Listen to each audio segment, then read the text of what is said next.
इंद्र की सभा चल रही थी।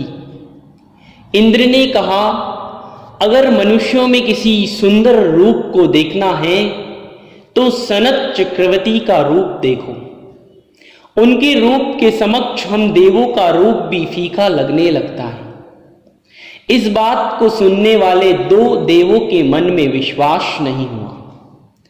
अतः उन्होंने सोचा, क्यों न हम स्वयं धरती पर जाकर अपने नेत्रों से साक्षात चक्रवर्ती का रूप देख लें। ऐसा निर्णय कर दोनों राजा के राज्य में पहुंचे। उस समय सनत कुमार व्यायामशाला में लाल मिट्टी में अभ्यास कर रहे थे। जैसे ही देवों ने रूप देखा तो सहज ही कह उठे, वास्तव में जैसा सुना था उससे कई गुना अधिक सुंदर रूप है, धन्य है। यह शब्द जैसे ही चक्रवर्ती के कानों तक पहुंचे, उसने पलटकर देखा तो पूछा, आप लोग कौन हो, कहां से आए हो? उन देवों ने अपने आने का कारण बता दिया। तब वह चक्री बोले, अरे अभी तो मैं तालीम कर रहा हूं। यदि मेरा सही रूप देखना है तो दरबार में पहुंचना। तब तक मैं स्नान आदि कार्यों से निवृत्त होकर वस्त्राभूषण से सुसज्जित होकर वहां पर पहुंचता हूं। देवों ने कहा, ठीक है, हम वहां भी शीघ्र पहुंच जाएंगे। कुछ समय बाद राज्य दरबार में राजा सनत कुमार चक्रवर्ती सिंहासन पर बैठे थे। देव पहुंचे और रूप को देखा। तुरंत ही अपनी नाक सिकुड़ते हुए मुंडी हिला दी और कहने लगे, अब वह सौंदर्य कहां जो पहले था? राजा ने पूछा, क्यों, क्या बात है? क्या तुम्हें मेरा यह रूप पसंद नहीं आया? वे बोले, राजन, अब वह सौंदर्य कहां? पल पल परिवर्तित होती सृष्टि में कुछ भी स्थिर नहीं है। आप एक स्वर्ण का थाल बुलाए। थाल बुलवाया गया। देवों ने कहा, इसमें थूक कर देखो। सनत कुमार चक्रवर्ती ने थूका तो उस थूक में सैकड़ों कीड़े बिलबिलाने लगे। देवों ने कहा, हे राजन, यह काया कुष्ठ रोगों से ग्रसित हो गई है। अब क्षण क्षण यह सौंदर्य नष्ट होता जा रहा है। ऐसा कहकर देव वहां से वापस चले गए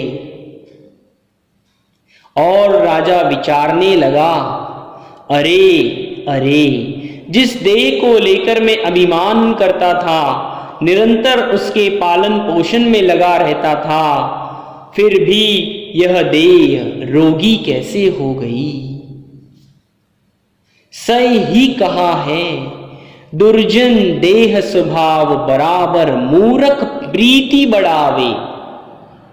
राजा विचार करने लगा, मुझे कुछ ऐसा करना चाहिए जिससे देह में विराजित शाश्वत चेतना आत्मा का उद्धार हो सके।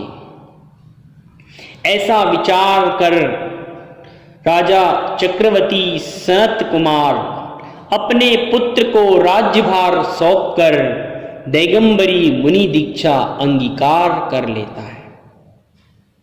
पुनः एक दिवस स्वर्ग में इंद्र कहते हैं, यदि साधुओं की निरीहता और तप की श्रेष्ठता का दर्शन करना है तो सनत कुमार मुनिराज को देखना। पुनः वहीं बैठे उन दोनों देवों के मन में आया, इंद्र जी, कैसी बात कर रहे हो, समझ नहीं आता, चलो धरती पर चलकर परीक्षा कर लेते हैं। अतः वे वैद्य का रूप बनाकर उस स्थान पर पहुंच गए जहां सनत कुमार मुनिराज ध्यान अवस्था में बैठे हुए थे। वे जोर जोर से आवाज करने लगे, दवाई ले लो, हर रोग की रामबाण औषधि एक बार लगाओ, रोग दूर भगाओ। वे दोनों जोर जोर से आवाज करने लगे, दवाई ले लो, हर रोग की रामबाण औषधि एक बार लगाओ, रोग दूर भगाओ। ऐसा बार बार कहते हुए वे वहीं घूम रहे थे। कुछ देर बाद मुनिराज ने आंख खोली तो उन्हीं वहीं घूमते देखा और अपने पास बुलाया। वे सोचने लगे हमारा काम तो हो गया। वे उनके पास रुक गए और कहने लगे, हम वैद्य हैं, आपके शरीर में कुष्ठ रोग है, ऐसा देखकर हम रुके। हमारे पास ऐसी दवा है जिससे लगाते ही क्षण भर में सारा रोग दूर हो जाएगा। आप कहे तो शीघ्र ही उपचार प्रारंभ किया जाए।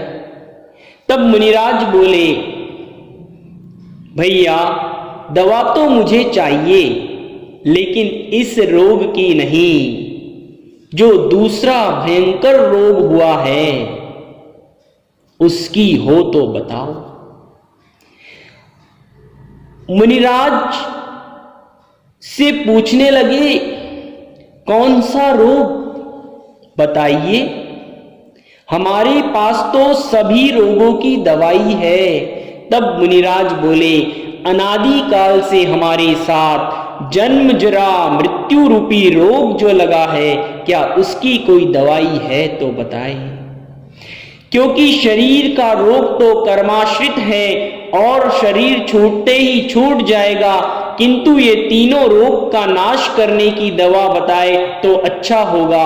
इतना सुनते ही दोनों देव हाथ जोड़कर खड़े हो गए और कहने लगे, महाराज इस रोग की दवा बताए तो अच्छा होगा, पर हमारे पास इस रोग की दवा नहीं है। इस रोग की दवा तो आपके ही पास है, हम जैसों के पास कहां। क्षमा करें, हम आपकी परीक्षा लेने आए थे। धन्य है आप, आपकी निरीहता और आपका तप। ऐसा कहकर जय जयकार करते हुए वापस चले गए। आत्म साधना में लीन होकर सनत कुमार मुनि ने कुछ ही दिनों में समस्त कर्मों को नष्ट कर मुक्ति का लाभ प्राप्त किया। ऐसी मुक्ति लक्ष्मी हम सबके जीवन में भी प्राप्त हो, यही भावना के साथ बोलिए श्री शांतिनाथ भगवान की जय।